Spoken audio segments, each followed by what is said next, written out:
Hi, this is Yukti and you are watching Binge cravings.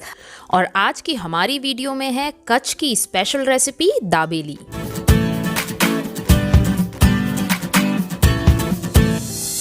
Gujarat के साथ साथ ये महाराष्ट्र में भी बहुत फेमस है। दाबेली न केवल देखने में इतनी टेम्पटिंग होती है बल्कि खाने में भी बहुत टेस्टी होती है। तो आइए बिना किसी देर के स्टार्ट करते हैं आज की वीडियो। लेकिन वीडियो से पहले चैनल को सब्सक्राइब कर लें और साथ ही बेल आइकन को भी प्रेस कर दें ताकि आपको मेरे हर एक नई रेसिपी का नोटिफिकेशन मिलता रहे। और साथ ही अगर आपको वीडियो इंटरेस्टिंग लग रही हो तो प्लीज़ इसे लाइक अभी से कर दें। दाबेली की कुछ प्रिपरेशन आप पहले से भी करके रख सकते हैं और उनमें से एक है दाबेली मसाला। आप इस मसाले को ज़्यादा क्वांटिटी में बनाकर 6 महीने तक के लिए फ्रीज़र में स्टोर कर सकते हैं। क्वांटिटी आप जितनी चाहें उतनी बनाएं, लेकिन इंग्रेडिएंट्स के रेशियो का ध्यान रखें। मैंने जितनी क्वांटिटी यूज़ की है उतना मसाला लगभग 12 से 14 दाबेली को सर्व करेगा। मसाले के लिए मैं एक नॉनस्टिक पैन में डाल रही हूँ साबुत धनिया। गैस की फ्लेम को लो पर ही रखें। हमें सारे मसाले लो फ्लेम पर भूनने हैं। हाफ टेबल स्पून जीरा,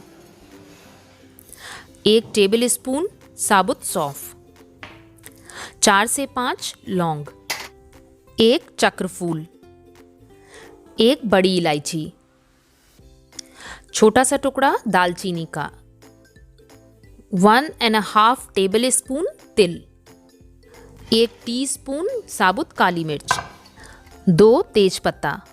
और अब मैं इसमें डाल रही हूँ 4 टेबल स्पून ग्रेट किया हुआ नारियल। आप चाहें तो नारियल का बुरादा भी यूज़ कर सकते हैं। सारी चीज़ों को हमें लो फ्लेम पर भूनना है। इन्हें हमें बहुत ज़्यादा देर तक नहीं भूनना है। इन्हें हमें तब तक भूनना है जब तक कि इसका हल्का सा कलर चेंज ना हो जाए और साथ ही इसे बहुत अच्छी खुशबू आने लगे। तो अब मसाले का कलर चेंज हो चुका है और इससे बहुत ही अच्छी खुशबू आ रही है। मैं इसे एक बोल में ट्रांसफ़र कर रही हूँ। जब ये मसाला पूरी तरह से ठंडा हो जाएगा तब हम इसे पीसेंगे। मसाला अब ठंडा हो चुका है और अब हम इसमें बाकी के मसाले मिलाएंगे। बाकी के हमें जितने मसाले भी इसमें ऐड करने हैं उन्हें हमें नहीं भूनना था। जितने मसालों को हमें भूनना था हमने इसे भून के पहले ही एक बोल में रख लिया है। और अब मैं इसमें डाल रही हूँ 4 टेबल स्पून कश्मीरी लाल मिर्च पाउडर, 2 टेबल स्पून चीनी, 1 टेबल स्पून अमचूर पाउडर, 1/4 टीस्पून हींग। मैंने यहाँ पर कंपाउंडेड हींग यूज़ की है। अगर आप स्ट्रॉन्ग हींग यूज़ करते हैं तो उसकी क्वांटिटी थोड़ी कम रखें। साथ ही मैं इसमें डाल रही हूँ हाफ टेबल स्पून काला और सफ़ेद नमक। दोनों ही नमक की टोटल क्वांटिटी हमें हाफ टेबल स्पून रखनी है। अब इन सारे मसालों को हम एक जार में डालकर पीस लेंगे। और ये देखिए हमारा दाबेली मसाला बनके तैयार है। आप चाहें तो दाबेली मसाले को इस तरह से भी यूज़ कर सकते हैं, लेकिन अगर आप दाबेली मसाला स्टोर करना चाहते हैं तो उसमें मूंगफली का तेल ज़रूर मिला दें। इससे जो मसाले की खुशबू है वो उसके अंदर इंटैक्ट रहती है। मूंगफली का तेल लगभग मैंने यहाँ पर 2 टेबल स्पून डाला है। तेल डालने के बाद में अच्छे से मिक्स करें और ये देखिए हमारा दाबेली मसाला बनके तैयार है। इस मसाले को मैं ट्रांसफ़र कर रही हूँ एक एयर टाइट जार में। आप इस मसाले को 6 महीने तक फ्रीज़र में स्टोर कर सकते हैं। तो आपने देखा कि कितनी आसानी से हमने बिना किसी प्रिजर्वेटिव के घर में ही दाबेली मसाला तैयार कर लिया। ये दाबेली मसाला दाबेली की स्टफिंग में भी काम आएगा और पीनट्स बनाते समय भी काम आएगा। तो ये देखिए हमारा दाबेली मसाला बनके तैयार है। और अब हम चलते हैं दाबेली के लिए स्पेशल चटनी बनाने की तरफ। दाबेली की चटनी बनाने के लिए मैं यहाँ पर ले रही हूँ 15 कश्मीरी लाल मिर्च। इन्हें मैंने पहले से भिगो के रखा हुआ था। आप चाहें तो इन्हें उबाल भी सकते हैं। इसे मैं डाल रही हूँ एक मिक्सर ग्राइंडर में। साथ ही मैं इसमें डाल रही हूँ 15 लहसुन की कलियाँ। अपने टेस्ट के अकॉर्डिंग इसमें नमक ऐड करें। चटनी की अच्छी कंसिस्टेंसी के लिए मैं इसमें डाल रही हूँ 2 टेबल स्पून रोस्टेड पीनट्स। मैंने यहाँ पर रेडीमेड पीनट्स यूज़ किए हैं। आप चाहें तो घर में भी पीनट्स को रोस्ट कर सकते हैं। साथ ही 1 टेबल स्पून चीनी। और इसके अच्छे कलर के लिए मैं इसमें डाल रही हूँ 1 टेबल स्पून कश्मीरी लाल मिर्च। फाइनली अब मैं इसमें डाल रही हूँ 1 टेबल स्पून मूँगफली का तेल। इन सारी चीज़ों को हमें अच्छे से बारीक पीसना है। और ये लीजिए हमारी दाबेली की चटनी भी बनके तैयार है। और इसे भी मैं बनाकर एक बोल में ट्रांसफ़र कर रही हूँ। चटनी अभी बहुत थिक है क्योंकि पीसते वक्त मैंने इसमें ज़्यादा पानी ऐड नहीं किया था। हालांकि दाबेली के लिए हमें थोड़ी पतली चटनी यूज़ करनी होती है। पतली चटनी यूज़ करने का जो पर्पज़ है वो ये है कि जब हम इसे पाव पर लगाते हैं तो पाव इस चटनी को एब्जॉर्ब कर लेता है। चटनी के बाद अब बारी आती है मसाला पीनट्स तैयार करने की। जिस बोल में हमने दाबेली मसाला तैयार करा था उसी बोल में हम पीनट्स भी तैयार करेंगे। मैं इस बोल में डाल रही हूँ लगभग आधा कप भुनी हुई मूंगफली। मैंने यहाँ पर रोस्टेड मूंगफली यूज़ की है, आप चाहें तो मूंगफली को घर में भी रोस्ट कर सकते हैं। साथ ही अब मैं इसमें डाल रही हूँ 1 टेबल स्पून दाबेली मसाला जो हमने तैयार किया था, 1 टीस्पून कश्मीरी लाल मिर्च पाउडर। अच्छे कलर के लिए लाल मिर्च पाउडर ऐड करना बहुत ज़रूरी है। साथ ही हाफ टी स्पून पिसी हुई चीनी। अपने स्वाद के अनुसार इसमें नमक डालें, 1 टीस्पून अमचूर पाउडर। सारी चीज़ों को अच्छे से मिक्स करें। एक बार अच्छे से मिक्स करने के बाद में मैं इसमें डालूंगी 1 टेबल स्पून मूंगफली का तेल। मूंगफली के तेल की वजह से ये जितना भी मसाला है वो मूंगफली को कोट कर लेगा। तेल डालने के बाद में अच्छे से सारी चीज़ों को मिक्स करें। आप चाहें तो इस मसाला पीनट्स को अपने कॉकटेल पार्टी या फिर अपने गेट टुगेदर्स के दौरान स्नैक्स के तौर पर सर्व कर सकते हैं। दाबेली के साथ तो ये पीनट्स मस्ट हैं, लेकिन अगर आप चाहें तो वैसे भी इन पीनट्स में थोड़ी सी प्याज और थोड़ा सा टमाटर मिलाकर इसे एक स्नैक के तौर पर सर्व कर सकते हैं। और अगर आप इसे एक स्नैक के तौर पर सर्व कर रहे हैं तो इसमें थोड़ा सा लेमन जूस और थोड़ा सी हरी चटनी मिलाना ना भूलें। तो ये लीजिए, देखते ही देखते मिनटों में हमारे मसाला पीनट्स बनके तैयार हैं। मसाला पीनट्स को मैं एक बोल में ट्रांसफ़र कर रही हूँ। मसाला पीनट्स तैयार करने के बाद में अब हम चलते हैं अपने नेक्स्ट स्टेप की तरफ। इसके लिए मैं ले रही हूँ 1 कप प्याज। प्याज को हमें बारीक नहीं काटना है, थोड़ा मोटा ही काटना है, जिससे जो इसका क्रंच है वो बरकरार रहे। और अब मैंने इसमें डाला है लगभग 1 टेबल स्पून हरा धनिया और साथ ही बारीक कटी हुई हरी मिर्च। हरी मिर्च की क्वांटिटी आप अपने टेस्ट के अकॉर्डिंग रख सकते हैं। और साथ ही मैं इसमें डाल रही हूँ कुछ बूंदें नींबू के रस की। अपने टेस्ट के अकॉर्डिंग इसमें नमक ऐड करें। नमक ऐड करने के बाद में सारी चीज़ों को अच्छे से मिक्स करें। और ये लीजिए, दाबेली के लिए प्याज भी तैयार है। प्याज के बाद में अब बारी आती है दाबेली का मेन इंग्रेडिएंट यानी उसकी स्टफिंग की तैयारी करने की। इसके लिए मैं यहाँ पर ले रही हूँ लगभग 2 कप उबला हुआ आलू। आलू को मैंने ग्रेट करके रखा हुआ है, आप चाहें तो इसे मैश भी कर सकते हैं। आलू की ये क्वांटिटी लगभग 5 लोगों को सर्व करेगी। तो चलिए जल्दी से इस उबले हुए आलू को भी मसाले में डालकर तैयार कर लेते हैं। इसके लिए एक पैन में मैं डाल रही हूँ लगभग 2 टेबल स्पून ऑयल। यहाँ मैंने मूंगफली के रिफाइंड ऑयल का यूज़ किया है, आप चाहें तो किसी भी ऑयल का यूज़ कर सकते हैं। तेल गर्म हो जाने पर मैं इसमें डाल रही हूँ 3 टेबल स्पून दाबेली मसाला। ये वही मसाला है जो हमने पहले तैयार करके रखा था। मसाला डालने के बाद में अच्छे से स्टर करें और हमें मीडियम फ्लेम पर 10 सेकंड तक इस मसाले को सौटे करना है।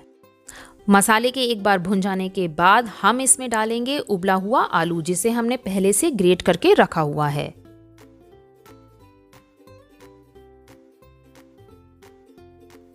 मसाले को और आलू को अच्छे से मिक्स करें। और अब मैं इसमें ऐड कर रही हूँ 1/4 कप पानी। पानी ऐड करना इसलिए ज़रूरी है ताकि जो आलू है वो मसाले की खुशबू को अच्छे से एब्जॉर्ब कर ले। साथ ही हमें दाबेली मसाले को ज़रूरत से ज़्यादा ड्राई भी नहीं रखना है, लेकिन हाँ ये ज़रूर है कि ज़रूरत से ज़्यादा इसे गीला भी ना करें, अदरवाइज़ जब आप इसे स्टफ़ करेंगे तो आपको बहुत ज़्यादा दिक्कत आएगी। अपने टेस्ट के अकॉर्डिंग इसमें नमक डालें। नमक डालने के बाद में अच्छे से मिक्स करें। अब इसमें हल्के खट्टेपन के लिए आप या तो अमचूर यूज़ कर सकते हैं या फिर नींबू का रस भी यूज़ कर सकते हैं, लेकिन मैं यहाँ पर यूज़ कर रही हूँ अनारदाना। अनारदाने को मैंने 15 मिनट तक पानी में बॉईल किया, उसके बाद उसे स्ट्रेन कर लिया और इस पानी को मैं इसके अंदर डालूँगी। अगर आप अनारदाने की जगह अमचूर डालना चाहते हैं तो वो भी डाल सकते हैं। तो यहाँ पर मैं डाल रही हूँ थोड़ा सा अनारदाने का पानी। आप अपने टेस्ट के अकॉर्डिंग इसकी क्वांटिटी रख सकते हैं। अच्छे से मिक्स करें और मिक्स करने के बाद में हमारा जो ये स्टफिंग वाला मसाला है वो बनके तैयार है। अब इस मिक्सचर को मैं ट्रांसफ़र कर रही हूँ एक बोल में।